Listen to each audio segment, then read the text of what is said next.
Hello everyone, स्वागत है आप लोगों का। मेरा नाम है गौरव शर्मा। हम आपसे बात करने के लिए हाजिर हुए एक बहुत इंपॉर्टेंट टॉपिक पर, जो कि आपके मध्य प्रदेश के बैतूल जिले से संबंधित है। मुद्दा क्या है, इसको समझने की कोशिश करते हैं। आज़ाद हिंद फौज के सिपाही राधा कृष्णन सिंह शास्त्री नहीं रहे। 105 वर्ष की उम्र में इनका हो गया है निधन। अंतिम संस्कार कल पीएम मोदी कर चुके हैं सम्मानित। जो आज़ाद हिंद फौज के एक सिपाही थे, और ये जो सिपाही हैं, इन सिपाही का संबंध आपके एमपी और एमपी में भी जो बैतूल है, इस बैतूल जिले से हमको देखने को मिलता है। और बैतूल जिले के जो राधा कृष्ण सिंह शास्त्री हैं, ये नहीं रहे हैं। सर, आप हमसे ये क्यों डिस्कस कर रहे हो? देखो, एमपीपीएससी का एक ट्रेंड है, एक पैटर्न है कि हिस्ट्री के वो उन सभी सवालों को आपसे पूछ लेती है जिन सवालों के बारे में हमको पता भी नहीं होता। जैसे राधा कृष्ण सिंह शास्त्री जी हैं, मुझे भी इनके बारे में पता नहीं था कि आज़ाद हिंद फौज के एक व्यक्ति जो मध्य प्रदेश में रहते हैं और मध्य प्रदेश के बैतूल जिले में रहते हैं, इनको सम्मान भी किया जा चुका है। जब एक सेरेमनी का आयोजन किया गया था आज़ाद हिंद फौज को ट्रिब्यूट देने के लिए, तब इनको सम्मान भी मिला था। तो एक बहुत इंपॉर्टेंट व्यक्ति को हमने खो दिया है। देश के रत्न, मध्य प्रदेश के रत्न राधा कृष्ण सिंह शास्त्री हमारे बीच में नहीं रहे हैं, और हमारी जो संवेदनाएं हैं इनके साथ हैं। हालांकि काफ़ी लंबा जीवन इनका रहा है, तो ये हमको छोड़कर चले गए हैं। कहाँ से हैं, क्या है, इन सभी बातों को समझने की कोशिश करते हैं। जैसे सबसे पहले मैं आपसे बात करूं, आप इस इमेज को देखिए। इसमें बैठे हुए हैं ये हमारे राष्ट्रपति साहब, पूर्व राष्ट्रपति। आप इनको जानते हैं। आप मुझे इनका नाम बताइएगा कि ये कौन है राष्ट्रपति के तौर पर जिन्होंने देश को सर्व किया है। देखो, राधा कृष्ण सिंह शास्त्री, जन्म इनका हुआ 1 जनवरी 1920 बर्मा के पेंगू जिले में। अब आप लोग बोलोगे सर ये बर्मा क्या है? तो बर्मा को हम लोग जानते हैं म्यांमार के नाम से, है ना। आप इसको जानते हैं म्यांमार। पहले जो अभी म्यांमार है, ये बर्मा के नाम से जाना जाता था, और पेंगू जिले में। लेकिन एक बात और हमको यहाँ पर याद रखनी है कि 1920 में ये इंडिया का ही हिस्सा था, इंडिया का। आप लोग देखेंगे कि 1935 के गवर्नमेंट ऑफ इंडिया एक्ट के द्वारा 1937 में 1937 में इसको भारत से अलग किया गया है। पहले ये भारत का ही हिस्सा हुआ करता था। ठीक है। INA Indian national army Azad Hind फौज के वरिष्ठ सिपाही थे। 105 वर्ष की उम्र में उनका बैतूल मध्य प्रदेश में निधन हुआ है। वो नेताजी सुभाष चंद्र बोस के नेतृत्व में 1943 से 45 के ऐतिहासिक अभियानों में शामिल रहे हैं। तो नेताजी सुभाष चंद्र बोस से संबंधित हैं। इतना लंबा जीवन काल, आजकल तो हमारी जो लाइफ एक्सपेक्टेंसी है वो कितनी 70 के आसपास पहुंच गई है। 105 वर्ष की उम्र तक जीना अपने आप में एक बहुत बड़ा अचीवमेंट होता है। और नेताजी सुभाष चंद्र बोस के साथ देश को सर्व करना, ये और कितने बड़े या कितने प्राइड की बात है। सोचिए, हमने इनको खो दिया है। किससे संबंधित हैं? बैतूल से। अब बैतूल में रहते थे, जन्म कहाँ पर हुआ था? पीएससी ऐसा कोई सवाल पूछ सकता है। अब हमारी नज़र में आया कि भाई ये बैतूल से हैं, तो हम लोग क्या समझेंगे? इनका जन्म बैतूल में हुआ है, जबकि जन्म बैतूल में नहीं हुआ है। जन्म कहाँ पर हुआ है? बर्मा, जिसे हम लोग म्यांमार के नाम से जानते हैं, पेंगू जिले में। कैसे आए, हम इसको भी समझते हैं। देखो, परिवार की जड़ें बिहार से जुड़ी थीं।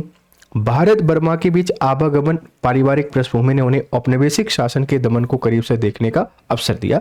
बिहार और म्यांमार में माइग्रेशन के बीच जो दमन हो रहा था औपनिवेशिक शासन में, उसको भी बहुत बड़े अच्छे तरीके से उन्होंने देखा है। युवा अवस्था में ही राष्ट्रवाद और स्वतंत्रता आंदोलन की ओर झुकाव विकसित हो गया।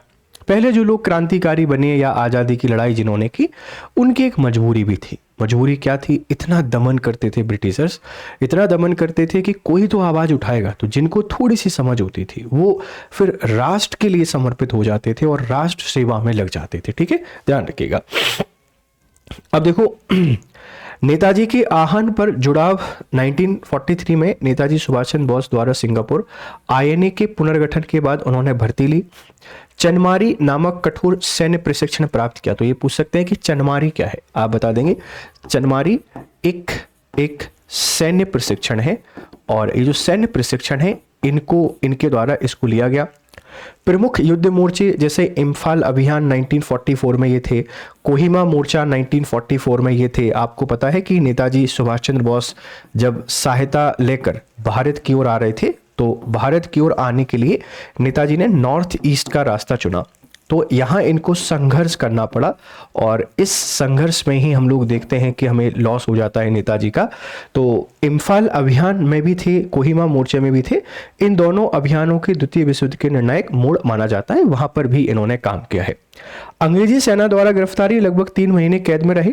रिहाई क्रांतिकारी भोला भाई देसाई के प्रयासों से ये आजाद हो गए।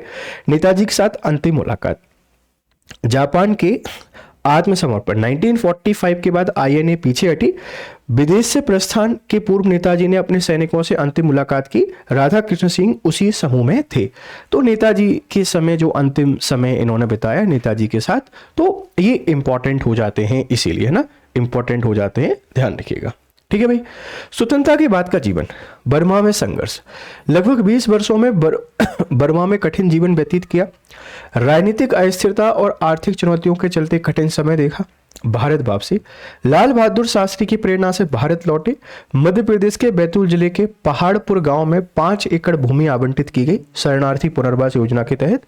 पाथा खेड़ा की कोयला खदान में मजदूर बने और वहीं से रिटायर हुए, वहां काम करते थे। तो जो पाथा खेड़ा की कोयला खदान है, ये भी आपसे कोई पूछ सकता है। पुनर्वासित करके इनको कहाँ पर रखा गया? बैतूल। और बैतूल का जो गांव है ये पहाड़पुर गांव, यहाँ पर 5 एकड़ भूमि इनको आवंटित की गई थी, ध्यान रखिएगा। तो ये इनके बारे में कुछ बेसिक सी बातें हैं, मुझे पूरी उम्मीद है आपको समझ में आ गई होंगी। एक रत्न हमने खो दिया है मध्य प्रदेश के बैतूल जिले से, और आपकी एमपी हिस्ट्री के लिए बहुत इंपॉर्टेंट ये फैक्ट हो जाता है। ध्यान रखिएगा कि वो कौन से व्यक्ति थे जो रिसेंटली हमको छोड़ के चले गए हैं और सुभाष चंद्र बोस से संबंधित थे। अब आपके काम की खबर है कि आरएम 14.0 हमारा बैच है। आप इस बैच के थ्रू अपनी PT plus mains plus interview की तैयारी कर सकते हैं। या ढेर सारी फैसिलिटी हम आपको प्रोवाइड कराते हैं, जैसे रिकॉर्डेड क्लासेस मिलती हैं, लाइव क्लासेस मिलती हैं, टेस्ट सीरीज मिलती है, मेंटरशिप मिलता है, इंटरव्यू गाइडेंस प्रोग्राम, आपको सारी चीज़ें यहाँ मिल जाती हैं। तो सारे बेनिफिट अगर एक ही जगह मिल रहे हैं तो स्टडी IQ से जुड़ सकते हैं। ये कोड याद रखिए, GRS लाइव, इसके थ्रू मैक्सिमम डिस्काउंट आपको मिल जाएगा। और मैक्सिमम डिस्काउंट लेने के लिए आपको इस कोड का यूज़ करना है। जैसे 2 कोर्सेज ऑफर करते हैं, गोल्ड ये 2 साल की वैलिडिटी है इसकी, और प्लेटिनम ये 4 ईयर की वैलिडिटी इसकी है। तो इसके साथ आप आइए और आपकी प्रिपरेशन बेहतर तरीके से कीजिए स्टडी IQ के साथ।